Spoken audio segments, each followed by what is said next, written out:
Chapter 3 notes. We're at the top of the second page. This is called generic rectangles. So these are used to multiply two binomials together. Notice there's two terms, and there's two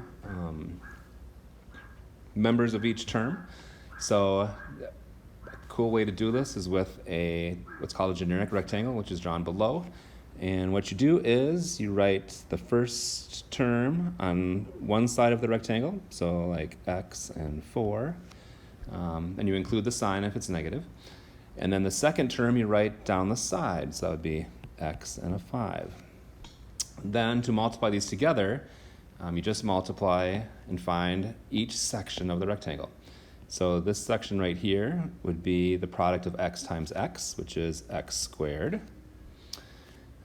This rectangle over here would be the product of 4 and x, which would be 4x. This rectangle down here would be the product of 5 and x, which is 5x.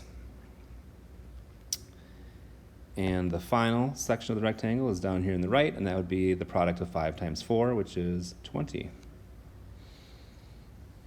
Okay, and now there's two ways you can express this generic rectangle. You can do it as a product, which means we name the two sides that were multiplied together. So the x plus 4 times x plus 5.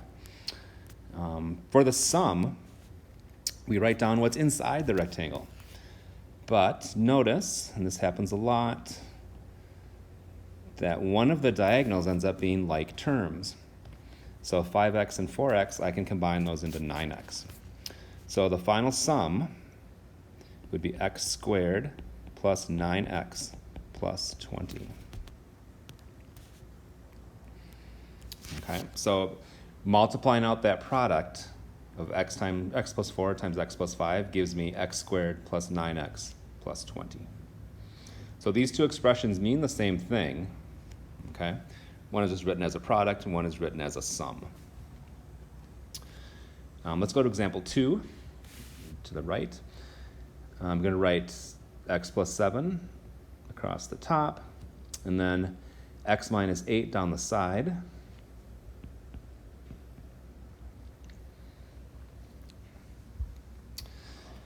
Now, I'm going to do the same thing we did before. Notice, because it was x minus 8 here, that gave me negative 8 on the side of the rectangle. All right, so first square, upper left, x times x is x squared. Second rectangle, upper right, 7 times x is 7x. Bottom left rectangle, negative 8 times x would be negative 8x. And bottom right rectangle, negative 8 times 7 is negative 56. Again, I've got a diagonal here that ends up being like terms, so I'm able to add those together. As a product, that's just the original question, x plus 7, x minus 8. As a sum, I'm going to write all the parts of the inside of the rectangle. So I have x squared. I'm going to combine negative 8x plus 7x is just negative x, and then negative 56. And this is a good time to maybe mention this. When we're writing these sums, we always write the x squared term first. We always write the term with just x second. And we want to write the term that doesn't have a variable last. Okay, and that is true anytime we write a polynomial like this. We always go from the highest exponent to the lowest.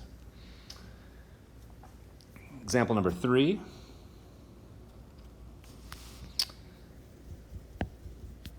My first term is 2x plus 4, so I'm going to write that across the top. And I have 3x plus 5, I'm going to write that down the side. And there's nothing magical about writing the 2x plus 4 on the top. I could have wrote that down the side and wrote the 3x plus 5 across the top. It doesn't matter, you will get the same answer either way.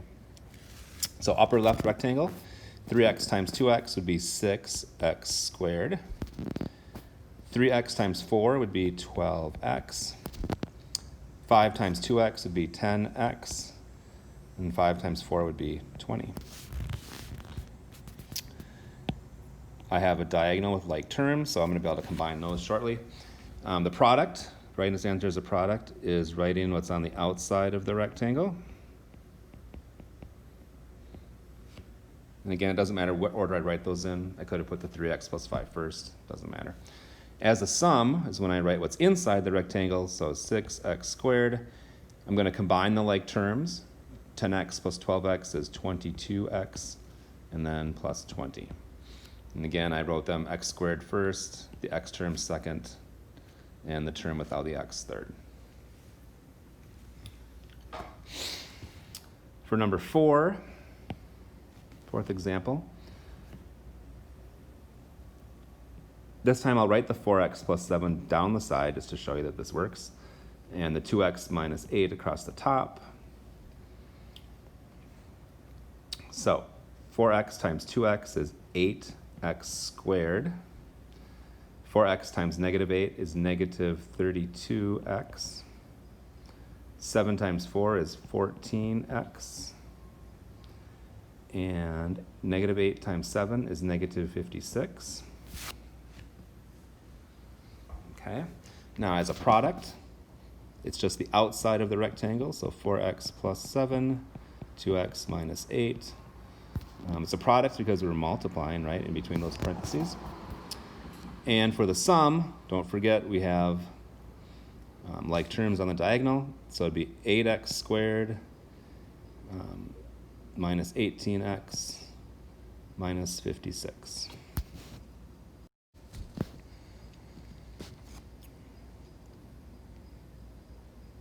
Now, number 5, if you're asked to multiply two binomials like this, but I didn't give you the generic rectangle, you can obviously draw it in yourself.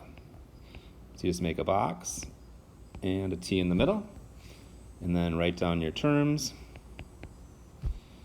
and then figure out each little square inside. So that would be x squared, 3x, 7x, and 21.